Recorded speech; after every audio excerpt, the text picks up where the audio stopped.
So far, all this corresponds with my generational theory pretty well. Will it still work with the other generations? Thomas Jefferson had Pluto in Scorpio, so he should have a lot in common with today's millennials. Jefferson was fed up with what was going on in the world. He was willing to risk everything to inspire others to fight for a cause. He took the ideals of many statesmen, mostly his elders, and infused these ideas with passion and with an experiential tone.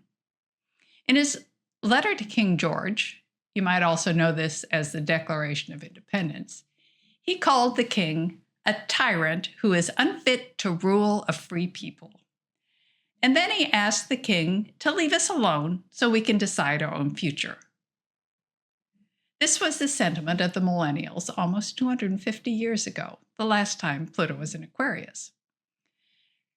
Typical of those with Pluto in Scorpio, Jefferson was a brilliant paradox, a trait that the millennials have no problem with. They love to investigate, to learn the deeper meaning on a specific topic. They have little patience about putting together the big picture. They don't need to see how it all connects. They just want to solve the puzzle and move on. This is the source of the apparent contradictions, but they are cool with it. They don't really care so much how others see them, so long as they are appreciated.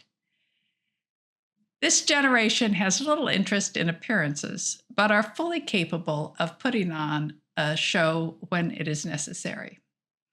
The current Pluto and Scorpio generation were the first to grow up with the internet, and all information was available to them.